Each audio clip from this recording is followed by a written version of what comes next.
Welcome into the BBOC tailgate. I'm Tim Kalinowski, joined by Mike Calabrese. We're already in week 9 here, and I don't want to spend too much time on week 8 because unfortunately it was 0-5. It just came crashing down on us. And I look at it as if there's no difference between, right? Coaches said no difference between losing by 2 and by 22. It happens. So one of those bury the football type games, back to fundamentals. The coach has our attention this week. We're just going to get back to it. We're still 19-14-1 on the season. So Calabrese, I have a good feeling that we can turn this thing around. We really did some self-scouting, some self-evaluation this week. So you're on the clock.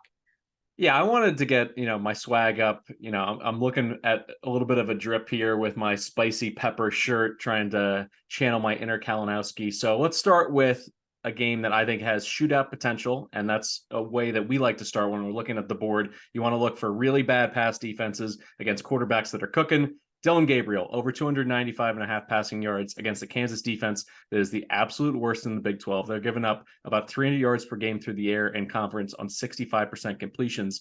3 of the 4 Big 12 passers they've faced have hit 325 yards through the air. So UCF, I should say, was the only one that didn't. They obviously wanted to run the ball.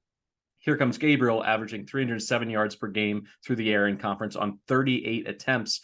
And you got to keep in mind that 307 average came against an Iowa State pass defense that was very good, top 25, and a Texas defense that was actually pretty good in their secondary as well. So in a game that, the implied final score, when you look at the total and the spread, is OU 38, Kansas 28. I believe KU is going to be able to keep up for 4 quarters offensively, turn this into a track meet. And if that's the case, even being down his starting wide receiver out on the perimeter, I think Gabriel is going to go off in this game, particularly when you consider that their running game has just been mediocre at best. So it's all on his shoulders. I'd play this over all the way up to 301, 302. Love it. We get into 300s. Ooh, takes a lot of guts. So I'm actually in the same game, in the same team, in fact.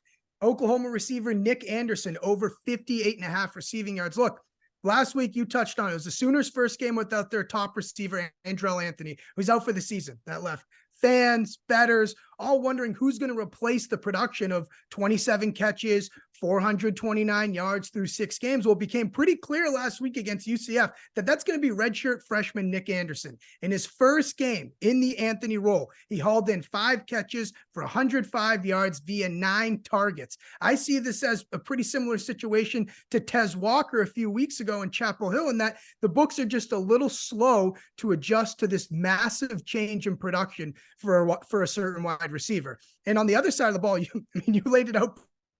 This Kansas defense, no one's going to confuse them with the Legion of Boom. They grade 63rd in coverage. The Sooners have a colossal edge in pass play EPA per play, pass play success rate. I like this up to 66.5, and then we can kiss this number goodbye. See, I like that you bring up the injury elements and how, those targets get spread across the other skill position players, which is why I'm looking at the Georgia-Florida game, the world's largest outdoor cocktail party. Lad McConkey, not just a great name, a great play here in week 9, over 40.5 receiving yards because no Brock Bowers. Those targets got to go somewhere. They were absolutely force-feeding him the ball in, the 3 to 4 games before he got injured. McConkey now finally healthy. He had a back injury, through fall camp. Doesn't play until 3 games ago, finally back up to his 2022 standard of play. Last week against Vandy, 5 targets, 4 catches, 58 yards. And critically, he hit a big one against Vandy, a 31-yard catch. 11 of his 15 games last year, he had at least 1 catch of 20-plus yards. That's the role he already plays naturally in this offense. But now he's going to have an opportunity for more targets. I see him more in the 6 to 7 range as opposed to the 3 to 4. And with that, potential for at least 120, 25, 30-yard reception, this 40.5 number, I think, is ripe to fall. It also doesn't hurt that he is a top-notch human being. McConkey was recently named a finalist for the William V. Campbell Trophy. And for those not in the know, it's an honor bestowed to a college football player who has the best combination of on-field accomplishments, academic success, and impact within their community. McConkey's got a 3.85 GPA in finance at UGA's Terry College of Business. Why do I know the Terry College School of Business? Because, shout out to Chris Marler from Saturday Down South, last year he was pointing out that Wait a minute. Did Stetson Bennett actually graduate from Georgia? So both he and I went back and watched the 3-hour commencement during December on YouTube Stop. to see if we heard Stetson Bennett's name. We did not. We now know he did not graduate, living the Van Wilder lifestyle, just, staying on campus forever, I guess. Hard not to root for a guy like McConkey. Great guy. Going to have a great game on Saturday. Calabrese on the McConkey over philanthropy. I like that play a lot. I'm also on it. I'm going to stay in the SEC. And this is a name, if you pay attention to our show, that you might recognize. Evan Stewart, Texas A&M, over 62.5 receiving yards. Look, this is our old friend, Brees, and we've actually only picked him twice, and we're 1-1 on Stewart props. And if you're sick of hearing his name, I don't see anywhere in the rules that you can't pick the same guy multiple times. I'm sure everyone does it with McCaffrey touchdown props, Stephon Diggs. There's no rules here. And really, this is a fade on the South Carolina pass defense, which is absolutely dreadful. They couldn't shut down Danvers High School if they tried. Here's how top receivers have fared against this South Carolina defense in recent weeks. Luther Burden, 5 receptions, 97 yards. Ricky Pearsall, 10 receptions, 166 yards. Tulu Griffin, 7 receptions, 256 yards. I had to triple check that. Couldn't believe it. The Mississippi State wideout. Stewart, this is a perfect spot for him. They're off the bye week, so he can really get healthy from that ankle injury. And how about this? Per PFF, I'll ask you, Calabrese, who is the second rated quarterback in FBS with a clean pocket? I want to say, just because I have him on my fantasy team, so I'm familiar with how well he plays when he's protected, I'm going to say Shedeur Sanders. He's number 1, and number 2 is Max freaking Johnson. Can you believe that? And he's going to have I cannot believe that. But you know what? It makes sense, because when he does have, the protection and he's on, schedule, he does look pretty effective. And the opposite of that when, you put a little pressure on him. Yeah, and he's not going to be facing any pressure. South Carolina 94th in defense pressure. So good old South Carolina. This is a match made in heaven. I like it to 69.5. Nice. I'm going to go over 63.5 receiving yards for Florida State's Keon Coleman, who I think you can make a strong argument. He's the best wide receiver for the Seminoles since Peter Warrick graduated in the late 90s.